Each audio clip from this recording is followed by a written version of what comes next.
Binuo ang kaso, kasama ang ICC, kasama at naguna si Senador Trillanes na dalhin ang mga witness laban kay Pangulong Duterte.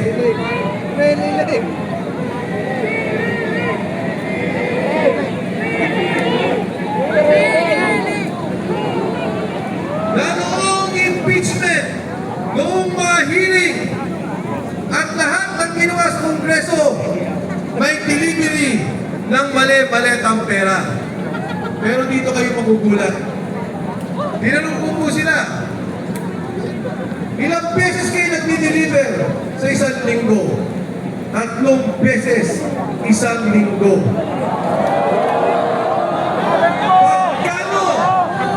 Magkano ang pinakamaliit na delivery ninyo? 500 million pesos. Magkano ang pinakamalaking delivery ninyo? 4 na bilyong piso. Ilagay na lang po natin sa 1 bilyon. Ang ibig sabihin, sa isang buwan, 12 bilyong piso ang delivery mula sa nakaw na pondo ng sambayanang Pilipino. Buwis ninyo, pera ninyo, ninanakaw, dinideliver, linggo-linggo.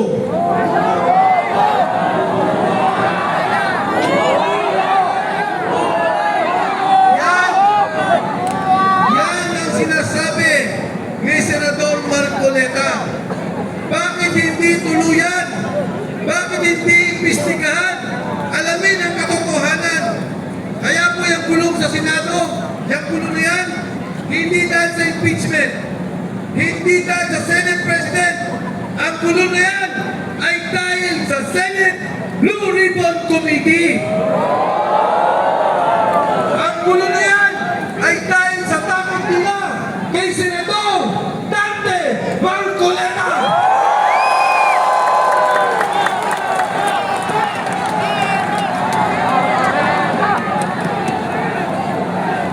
Ang kulong po na yan ay dahil sa matayang prinsipyo ng lahat sa ating dito. Ang ating paninindigan. Walang dilaw, walang pula, walang pink, walang verde. Kung hindi ang katotohanan lamang, ang hinihingi po natin, lumabas ang hustisya, lumabas ang totoo, ang kasuhan, ang mga tunay na nagnakaw sa pondo ng sambayanang Pilipino.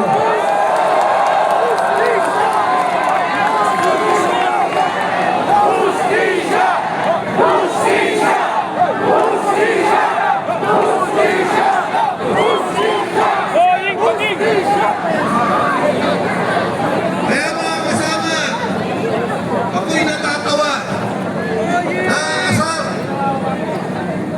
nagkakalaiti.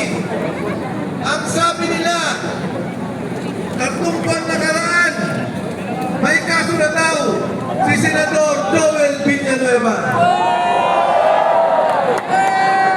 3 buwan nakaraan, ang sabi nila, may kaso na si Senador Chis Escudero.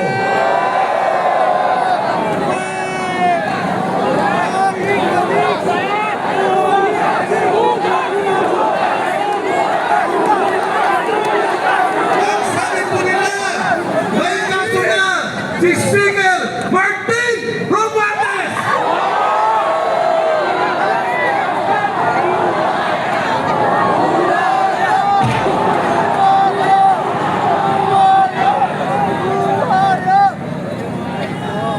Yung hinalimpigan, yung sumama kay Dante Marcoleta, yung tumimpik para ituloy ang investigasyon, si Jinggoy Estrada ang ikulong nila.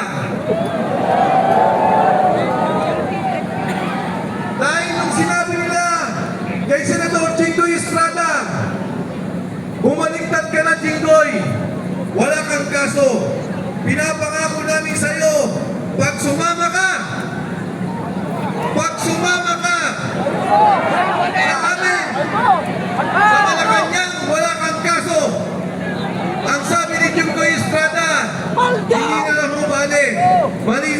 panindigan ako, ikulong niyo na po ako.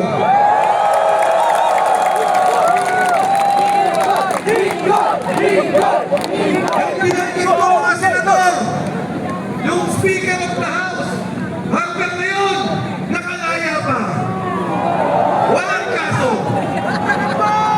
Si Martin Romualdez, isang taon na, wala pa rin kaso.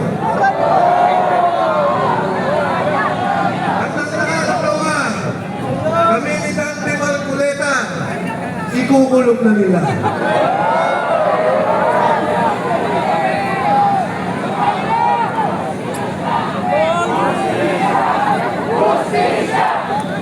Kaya mga kasama,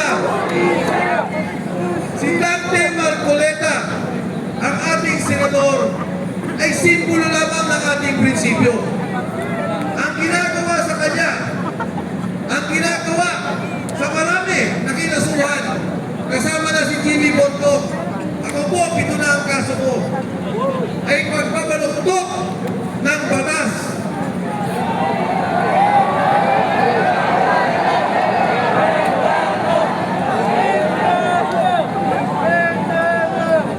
Ang nakakalungkot, pag ito po ay pinabayaan natin, hindi tayo kumilos, hindi tayo kumibo. Ang iisipin na lang ng mga magnanakaw, pwede pala siya magnakaw, bilyon-bilyon, trilyon-trilyon, basta kakampi niya ang Malacanang, kakampi niya ang Malaso, ang sweldo, protektado, wala po tayong kaso. Pagbayang ba tayo? Tayo ba ay nagkakaisa?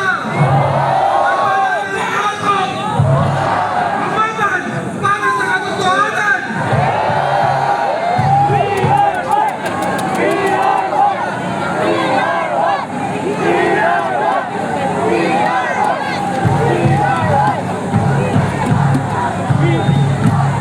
Hustisya! Hustisya! Hustisya! Hustisya! Hustisya! Sa inyong po lahat, ang inyong pong paninindigan at inyong prinsipyo ay paniniwala ng bawat Pilipino. Tingnan nyo ho!